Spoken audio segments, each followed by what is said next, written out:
Olá pessoal, tudo bem?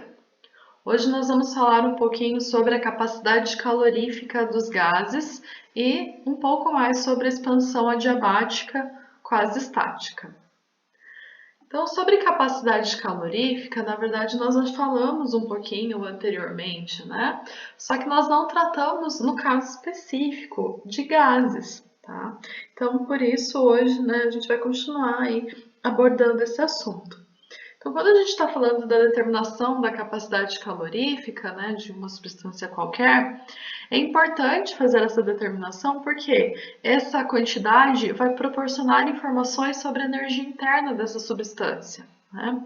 A gente tinha ali uma relação entre essa capacidade calorífica, né, e a energia interna e também com relação à temperatura. Tá? No caso dos gases em especial, quando a gente tem um aquecimento desse tipo de substância, eles têm uma expansão que é muito significativa, diferente dos líquidos e dos sólidos, que também se expandem, mas em uma quantidade muito menor. Né? Então, nesse caso dos gases, a gente vai ter aí uma diferença quando a gente faz o processo de aquecimento a volume constante ou a pressão constante. Por quê? Quando a gente está falando de um processo a volume constante, então nessa situação, como o volume não muda, não há a realização de trabalho, né? Não vai haver necessariamente aí uma expansão, né? O volume vai ser sempre o mesmo. Então toda a quantidade que a gente está falando aí de energia, de calor que está sendo transferido para o material, ele vai gerar apenas aí uma variação de energia interna, né? Então ele vai ser todo utilizado para variação de energia interna, não realizando trabalho. Quando a gente faz um processo com pressão constante, então nós teremos a expansão desse gás. Ou seja, se ele se expande é porque estará então realizando o trabalho. Notem que é necessário mais calor para a gente variar a temperatura. Por quê? Porque uma parte dessa quantidade de calor está sendo utilizada, né? Um pouco da energia vai ser utilizada para se expandir. Então a gente precisa doar mais energia para o material para alcançar uma mesma variação de temperatura que a gente teria a volume constante. Então, a gente está falando de quantidades energéticas diferentes que são doadas ao material por processos diferentes que vão gerar ali o mesmo estado, né? Onde então ele vai ter ali uma mesma quantidade de energia interna no final. Tá? Então a gente vai comparar agora como funciona a capacidade calorífica dos gases no processo e também no outro. Então, pessoal, aqui nós vamos começar falando do caso de aquecimento a volume constante. Então, lembrando, se o volume é constante, o gás não vai se contrair, não vai se expandir, ou seja, o trabalho vai ser igual a zero, né? O gás não vai realizar trabalho. Isso significa que nós teremos aí uma quantidade de calor que vai ser fornecida ao material, tá? Essa quantidade de calor nós continuamos simbolizando da mesma forma, então é Q, agora com o índice V para indicar que é o processo a volume constante, tá? Então nós teremos lá aquela mesma relação que a gente tinha, né, anteriormente. A quantidade de calor vai ser igual à capacidade calorífica, a volume constante, vezes a variação na temperatura, né, que é uma equação que a gente já tinha visto anteriormente quando falamos de modo genérico sobre capacidade calorífica. E agora a gente também pode relacionar essa quantidade de calor com a primeira lei da termodinâmica. Então notem, escrevi aqui a primeira lei, de modo que a gente vai ter aqui a quantidade de calor vai ser igual à variação da energia interna mais o trabalho realizado pelo gás. Como nesse caso o trabalho é igual a zero, então a quantidade de calor vai ser igual à variação da energia interna. Temos então, que a quantidade de calor tem duas quantidades que são equivalentes a ela, então igualando as duas, temos que a variação da energia interna vai ser igual à capacidade calorífica volume constante vezes a variação na temperatura. Se a gente faz uma variação na temperatura muito pequena, uma variação que tende a zero, então nesse caso a gente vai tomar aqui uma pequena variação de temperatura dt e ela vai gerar então uma pequena variação da energia interna du. A equação fica dessa forma, dividindo tudo por dt, nós teremos que a capacidade calorífica a volume constante pode ser escrita como du dt, ou seja, a variação da energia interna com relação à temperatura. Agora a gente vai observar como é a capacidade calorífica para o caso de um aquecimento à pressão constante, né?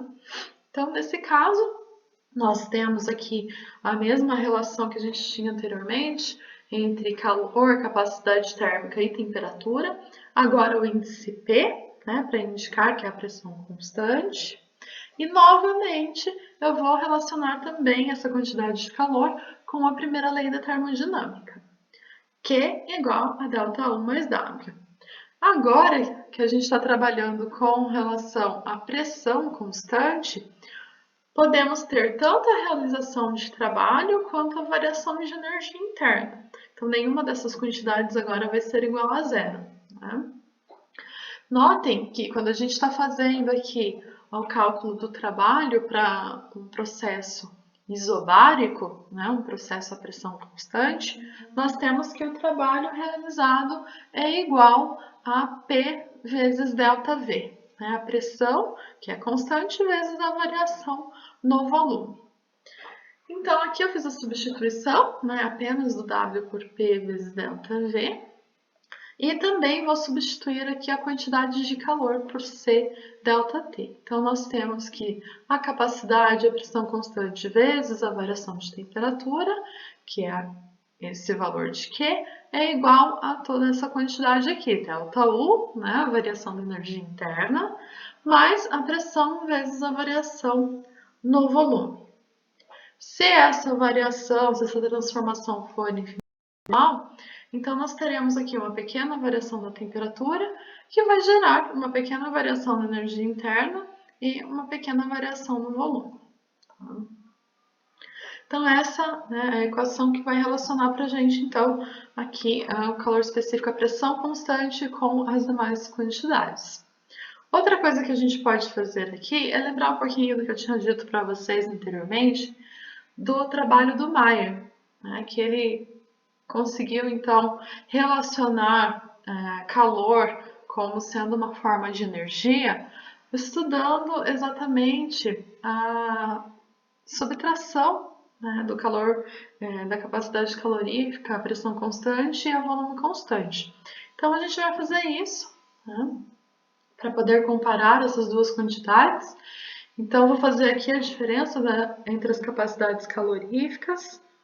Notem, né, que a gente tem aqui que a capacidade calorífica, a pressão constante, eu repeti a equação que a gente tinha acabado de ver, né, Cp dt igual a du mais pdv. Lembrem-se que quando eu estava fazendo o processo a volume constante, a gente tinha então, né, agora há pouco eu disse a vocês, que a capacidade calorífica a volume constante era du dt. Então, eu posso escrever du como sendo Cv vezes dt, capacidade calorífica volume constante, vezes a variação da temperatura, né? Além disso, pessoal, lembrem-se que aqui a gente está trabalhando com gases, né? Então, uma das formas que a gente pode ter aqui uma boa aproximação é utilizando aqui a lei dos gases ideais, onde a gente tem, então, né, PV igual a nRT. Quando a gente toma o diferencial dessa equação aqui acima, a gente vai, então, ter aqui um processo que está acontecendo em pressão constante, né, um processo isobárico. Então, dP vai ser igual a zero. Então, tomando o diferencial aqui, nós vamos ficar com V vezes dP mais P vezes dV igual a nR dt. Né? Como dP é igual a zero, sobra apenas P. vezes dV, que é o diferencial desse lado, e do outro lado ficamos com NR dt. Então, notem que esse P vezes dV é o que está aparecendo aqui nesse termo na equação acima. Então, eu vou substituir PdV por NR dt, de modo que a gente fica com CP vezes dt igual a CV vezes dt mais NR dt. Agora que a gente tem dt multiplicando todos os termos na equação, a gente pode dividir a equação por dt, de modo que nós ficamos com CP igual a CV mais NR. Ou seja, a capacidade calorífica que a gente tem aqui comparada, né, a pressão constante com a capacidade calorífica volume constante, notem que a capacidade calorífica, a pressão constante vai ser sempre maior, né, do que a capacidade calorífica volume constante. Basta que a gente some esse valor N vezes R, no número de moles, vezes a constante dos gases ideais. Ok? Então, temos aí, né, uma diferença dessa capacidade de armazenamento de energia, né? Então, vamos aqui falar mais um pouquinho sobre essas quantidades, né? Ali a gente estava falando da capacidade calorífica para uma quantidade, né, genérica ali de gás que estava descrito por N moles, né? Então, vou voltar aqui a equação, pessoal, para que a gente possa verificar o que é a capacidade calorífica molar. Então, notem que a capacidade calorífica molar, ela é a capacidade calorífica por mol de uma substância. Então, eu vou voltar aqui na equação anterior. Se eu tenho por mol, eu vou tomar um número N igual a 1, né, ou dividir por N. Então, nós vamos ficar com Cp sobre N, que é a capacidade calorífica, pressão constante por mol, por unidade de moles. Né? Aqui nós teremos também a capacidade calorífica a volume constante, agora por N, né? E aqui nós teremos apenas R. Então, aqui a gente vai, né, renomear a capacidade calorífica. A pressão constante por mol, é o que a gente está chamando de C'P, minúsculo agora. A capacidade calorífica por mol, ou capacidade calorífica molar, a volume constante C'V, e então, do outro lado da equação, sobrou apenas R, a constante dos gases ideais. Eu coloquei ali ao lado, pessoal, uma tabela onde a gente tem a capacidade calorífica, a pressão constante, depois a capacidade molar, tá? A capacidade calorífica molar, a volume constante, a razão da capacidade calorífica molar sobre R, né, para volume constante, a subtração Cp menos Cv, né, para as duas capacidades caloríficas molares, né?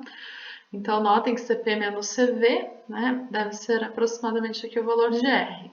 Né? E temos também aqui Cp menos Cv sobre R, né, que deverá então se aproximar de 1 de acordo com essa equação. Então, notem, pessoal, quando a gente obtém esses valores experimentalmente aqui para alguns gases, eles estão divididos em gases monoatômicos, diatômicos e poliatômicos, né? Gases que são um pouquinho mais complexos. Então, quando a gente está falando aqui de gases monoatômicos, né? Hélio, neônio, argônio, xenônio, criptônio, a gente vai ter aqui uma capacidade calorífica molar a pressão constante, que é sempre aqui de 20,79, a volume constante 12,5 aproximadamente, né, com uma pequena variação aqui nessa primeira casa. E quando a gente então divide, né, o CV aqui, quando a gente vai observar o valor da capacidade calorífica somente para volume constante por mol, o que a gente tem aqui é aproximadamente 1,5 R, Tá? Então, se a gente divide esse valor por R, a gente tem aqui 1,5 aproximadamente para gases monatômicos. Lembrando, 1,5 é 3 meios. Né? E a subtração aqui de um por outro, né, que deve ser aproximadamente aqui o valor da constante dos gases ideais, sempre, cerca de 8,3, né? E aqui o último valor, né, que como eu disse, deve ser aproximadamente igual a 1, sendo que Cp menos Cv é igual a R, né, de acordo com o que a gente considerou aqui, para gases ideais. Então, notem que quando a gente está considerando gases monatômicos, de modo geral, a gente pode considerar que eles estão aqui se comportando como um gás ideal, né, e de acordo com o que a gente estava verificando anteriormente. Notem, pessoal, que quando a gente está falando de gases diatômicos, como hidrogênio, oxigênio, nitrogênio, né? Então, aqui a gente vai ter um valor um pouquinho diferente. O valor de CV vai ser da ordem de 2,5 R, né? Que é aproximadamente 5 meios.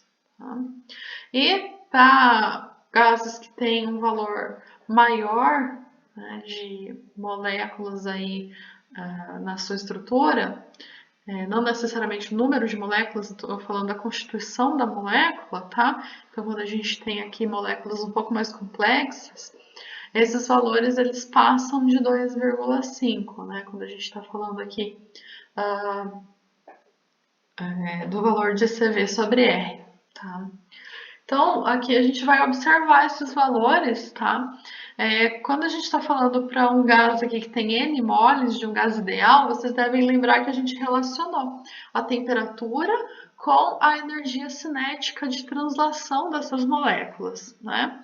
E que, quando a gente tinha um gás ideal, a gente não teria, então, muita interação entre as moléculas, de modo que a gente não teria energia potencial associada a essas moléculas dos gases.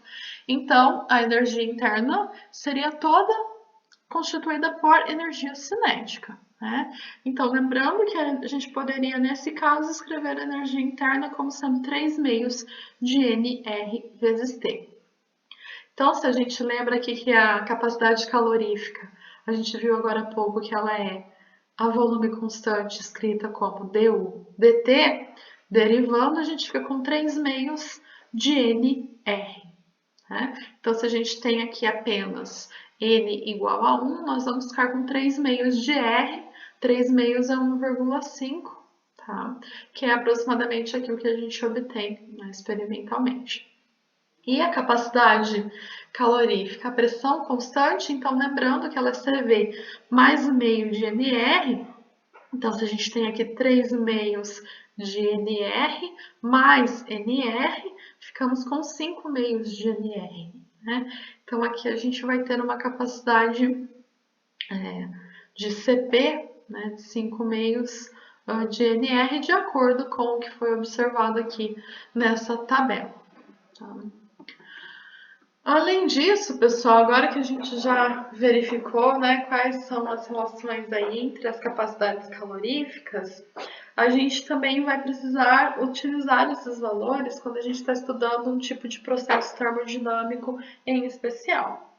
Então, aqui nós temos alguns processos que eu já falei anteriormente para vocês, né, os processos isobáricos, isocórico, né, isotérmico, e eu tinha falado de modo superficial de processo diabático.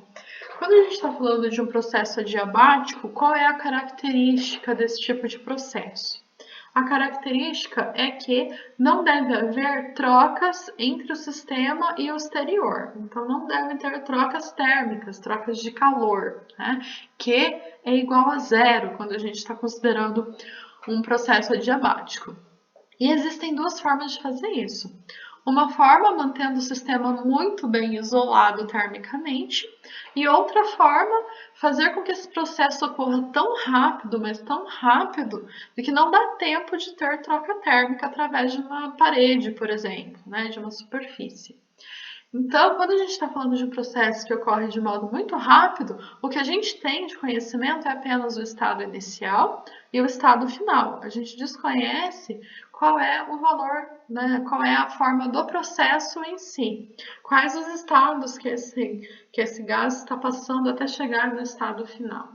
Quando a gente está falando de um processo quase estático, aí sim a gente consegue identificar os processos intermediários, né? Desculpe, os estados intermediários entre o estado inicial e final. E aí sim, nesse caso de um processo quase estático, que a gente consegue fazer a identificação do processo no diagrama PV.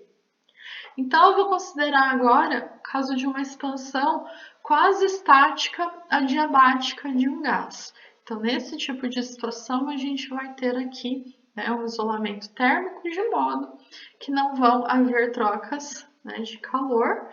E aqui nós temos ao lado o diagrama PV que representa esse tipo de processo.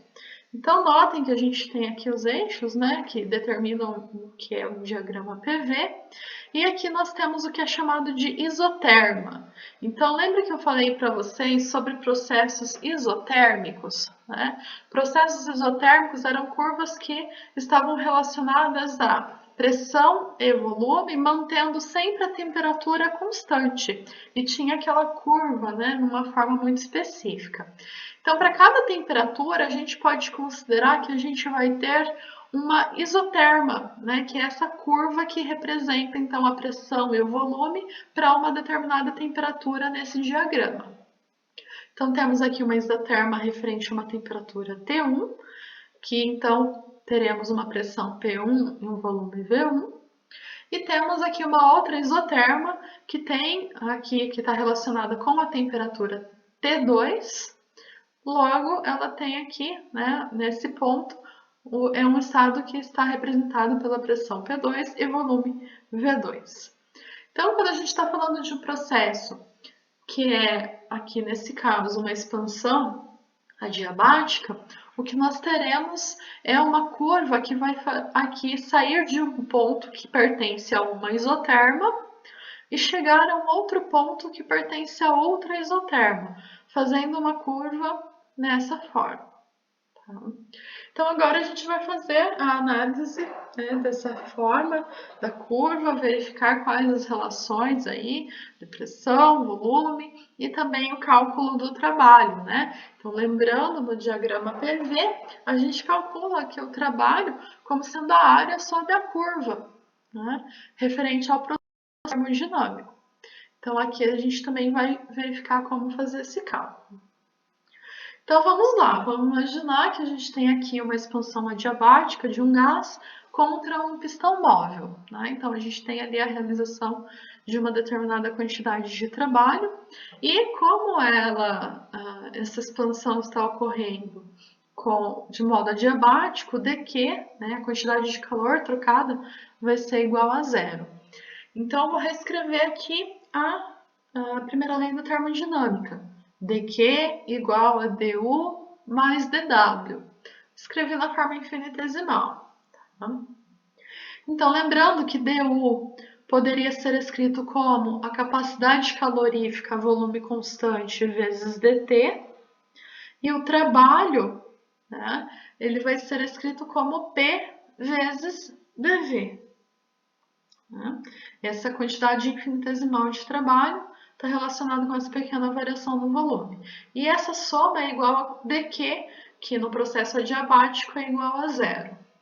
Então, eu vou repetir aqui, temos CV dt, e nós vamos agora verificar como é o comportamento da pressão para esse tipo de função. Então, a gente está falando de um gás, eu vou aproximar aqui para o caso de um gás ideal. Então, lembrando que P, né, a gente tinha na lei dos gases ideais PV igual a nRT. Logo, eu posso escrever P como sendo nRT sobre V. Tá? Então, foi isso que eu coloquei aqui. E tudo isso vai ser igual a zero. Tá? Agora, eu vou dividir a equação acima, tanto por temperatura T, quanto pela capacidade CV. Tá? Quando a gente divide essa equação, aqui o CV vai se cancelar, vamos ficar com dt sobre t. Aqui o t se cancela, ficamos com nr sobre cv, dv sobre v. Tudo isso igual a zero. Tá? Agora, pessoal, notem que aqui no numerador, né, sobre o CV, nós temos o produto N vezes R. Mas a gente viu agora há pouco que a subtração da capacidade calorífica a pressão constante menos a volume constante era igual a NR. Então, eu vou substituir NR por CP menos CV, ok? Então, notem que aqui eu fiquei com dt sobre t, mais aqui nós ficamos com CP sobre CV menos CV sobre CV, que dá 1. Né? E tudo isso está multiplicando dv sobre v e é igual a zero. Então, agora, pessoal, a gente vai nomear essa razão CP sobre CV de uma outra forma. Então, vou chamar aqui de gama essa quantidade, a razão das capacidades caloríficas. Então, apenas reescrevendo aqui, ao invés de escrever CP sobre CV, vou substituir por gama nessa relação. Então, nós ficamos com dt sobre t mais gama menos 1 vezes dv sobre v igual a zero. Então, nós temos aqui essa relação. Basta que a gente integre para descobrir qual é a relação aqui que a gente vai ter entre essas quantidades, volume, temperatura, enfim. Então, integrando, nós vamos ficar aqui com ln de t mais gama menos 1 multiplicando ln de v, e isso é igual a uma constante. Então, notem que após a integração a gente ficou com aqui valores nos logaritmos. Então, a gente pode aplicar aqui as propriedades dos logaritmos, né, de modo que o que está multiplicando, voltando, aqui, o que está multiplicando o logaritmo, ele pode vir como um expoente no que está dentro do logaritmo, né? E quando a gente está somando dois logaritmos, significa que a gente está calculando o logaritmo do produto. Então, nós ficamos com ln de t vezes v elevado a gama menos 1. E isso é igual a constante. Então, se o logaritmo de um valor é sempre constante, isso só vai ocorrer quando esse valor ele também for constante. Né? Então, significa que esse produto, t vezes v elevado a gama menos 1, não muda, ele vai ser sempre a mesma quantidade. Então, se você muda de um estado para o outro, você vai ter uma outra temperatura, um outro volume, mas quando a gente aplica essa equação, né, esse produto vai ser igual para todos os estados nesse processo. Então, para todos os pontos aqui nessa curva de uma expansão adiabática. Tá? E, além disso, né, a gente pode observar também que aqui nós temos como aparece a temperatura, e lembrando que a gente está falando de um gás, então a gente pode escrever a temperatura como PV sobre NR. Né? Então, basta isolar T na lei dos gases ideais. Quando eu substituo T por PV sobre NR, notem que eu fico com V vezes V elevado a gama menos 1. Então, a gente faz o quê? Repete a base, soma os expoentes. Então, aqui repito a base, somo os expoentes, então eu tenho 1 mais gama menos 1. Fica somente gama. Né? Então, eu fico com PV elevado a gama sobre NR igual a constante. Como o número de moles não muda e R é a constante dos gases ideais, então eu estou dividindo essa quantidade que está aqui ao lado, né, do lado esquerdo da equação. Notem que a gente tem um termo, né, no denominador que também é constante. E o que está do lado direito é uma constante. Ou seja, constante, se eu passo NR multiplicando, continua sendo constante. Então, eu posso reescrever essa equação de modo que ficamos com P vezes V elevado a gama igual a constante. Né?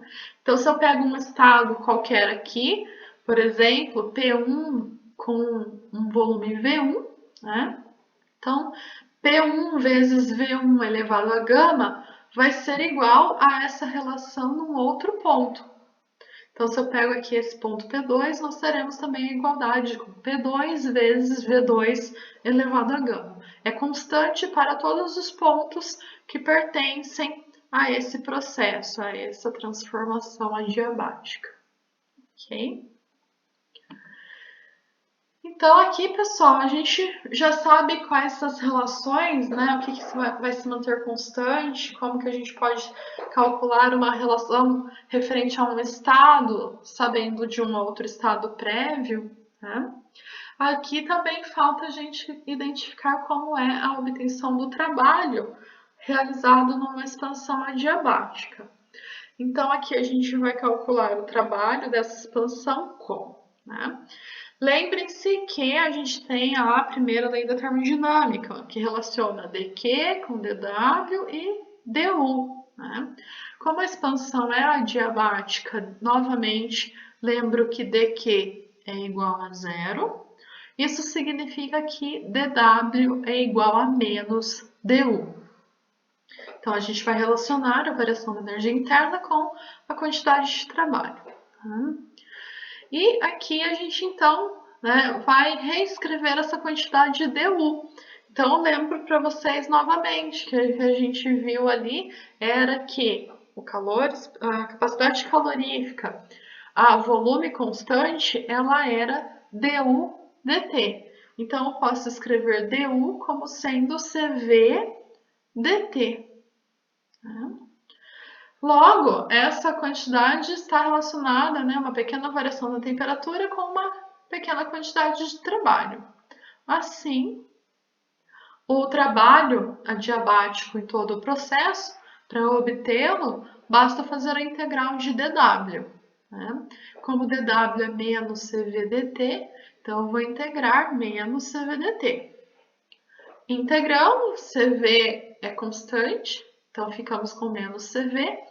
Integral de dt, que dá a temperatura, nos dois pontos de interesse, né? Então, na figura que eu tenho aqui ao lado, seria o P2 menos P1. Né? Então, aqui é dt, ΔT, então nós teríamos a temperatura nesse ponto 2, menos a temperatura no ponto 1.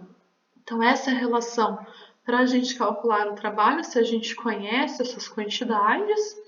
E se a gente não conhece elas, também tem uma outra forma. Então, eu reescrevo aqui, né, a equação. Notem que eu abri o ΔT como sendo T2 menos T1. Aqui temos um sinal de menos, então aqui com essa subtração ela vai ficar invertida. Fico com CVT1 menos T2. Né? E quando eu isolo as temperaturas na lei dos gases ideais, nós ficamos com PV sobre NR para o ponto 1 e PV sobre NR para o ponto 2. Tudo isso está multiplicando CV. Né? Eu posso colocar esse NR que está no denominador dos dois termos em evidência, de modo que eu fico com CV sobre NR. E relembro a vocês que N vezes R era a diferença das capacidades caloríficas, a pressão constante e a volume constante. Então, esse NR que eu coloco em evidência, eu substituo por CP menos CV. Então, nós ficamos com CV sobre CP menos CV, multiplicando P1 V1 menos P2 V2. Né? E agora, né, lembrando que a gente tinha definido gama como sendo CP sobre CV, então aqui nós ficamos, né, com gama menos 1 no denominador referente a esse termo que está multiplicando, e aqui nós temos a subtração do produto, pressão com volume nos dois pontos. Então, se a gente conhece esse valor de gama para o gás em questão, aí a gente também, apenas sabendo pressão e volume, consegue calcular o trabalho. Então, essas são duas formas, né, para calcular o trabalho no caso de um processo adiabático, e aí a escolha de acordo com o que te foi fornecido no problema. Ok? Agora eu vou fazer um exemplo com vocês. Então, a gente vai considerar aqui uma quantidade de ar. O valor de gama para o ar, ele vale 1,4. É aquele mesmo gama que aparece quando a gente está calculando a velocidade do som, né? Quando a gente está falando de fluidos, de ondas em fluidos, a gente, né, acaba usando esse valor de gama aqui também, que aparece, então, tanto, né, na parte de termodinâmica, quando a gente está estudando aí o caso de propagação de ondas num fluido. Então vamos lá. Uma certa massa de ar, que tem gama igual a 1,4, expande-se adiabática e quase estaticamente da pressão inicial de 2 atmosferas, com um volume de 2 litros e na temperatura de 20 graus Celsius, até atingir o dobro do volume inicial. Calcular a pressão final, temperatura final e o trabalho feito pelo gás. Então vamos lá. Para a letra A, a gente quer obter a pressão final. Então eu vou olhar ali nos slides de uma expansão adiabática e ver a relação que aparece a pressão. Então a gente tinha que PV elevado a gama é constante. Ou seja, PV elevado a gama no ponto 1 é igual a PV elevado a gama no ponto 2. Então, agora eu preciso apenas isolar o que eu quero, que é a pressão P2. Então, eu vou ficar com P1. E aqui nós vamos ficar com V1 sobre V2 elevado a gama. Isolei, faço a substituição. Então, notem que aqui nós temos 2 atmosferas como sendo a pressão inicial. Tá? E os volumes. O volume inicial era de 2 litros e ele atingiu o dobro do valor inicial. Então, ele foi para 4 litros. O valor de gama, 1,4. Então, nós chegamos aqui numa pressão de 0,758 atmosferas. Então, notem, né, pessoal? A gente teve aqui um aumento significativo de volume. E isso fez com que a pressão diminuísse. Vamos agora calcular qual é a temperatura final. Então, a gente vai buscar também uma equação que relaciona a temperatura. Nesse tipo de processo, nós temos que TV elevado a gama menos 1 é constante. Então, como que eu aplico isso? Faço TV elevado a gama menos 1 para o ponto 1, igual a TV elevado a gama menos 1 no ponto 2. Isolo o que eu quero, que é T2. Então, a gente fica com essa relação, T1 vezes V1 sobre V2 elevado a gama menos 1. E faço aqui a substituição. Lembrem-se, pessoal, quando a gente está falando de temperatura, sempre é a temperatura absoluta, né? A temperatura em Kelvin. Então, nós vamos substituir. Nós tínhamos lá 20 graus, isso dá 293 Kelvin. Os volumes eram 2 e 4 litros. Gama era 1,4 menos 1, dá 0,4. Fazendo a continha, chegamos numa temperatura de 222 Kelvin. E isso é igual a menos 51 graus Celsius. Então, houve uma expansão muito rápida. Com essa expansão, né, o que a gente teve ali foi o caso de uma redução significativa na temperatura, né, e a pressão também diminuiu.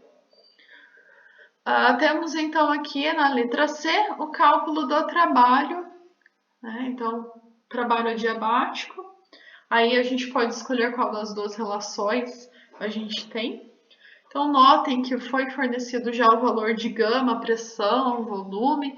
Então, eu já vou utilizar direto essa equação. Já vou substituir os valores. Então, inicialmente a gente tinha 2 atmosferas e 2 litros.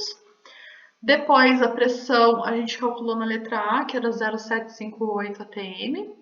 E o volume final era de 4 litros. O gama foi fornecido, 1,4. Né? Então, basta a gente fazer a continha. A gente chega aqui num trabalho. Faltou um sinal de igual aqui, acabei de ver. Mas esse trabalho vai ser então igual a 2,42. Qual é a unidade? Litro vezes atmosfera. Então essa unidade não está na CI, né, pessoal? Litro vezes atmosfera não é uma boa unidade de trabalho para representar, embora a gente acabe calculando muito, né, em termos dessa unidade, sempre é necessário fazer a conversão. Então, fazendo a conversão, como eu já tinha feito em outros exercícios com vocês, a gente chega em 245 joules. Então, aqui a gente encerra essa parte de processos termodinâmicos. Até mais!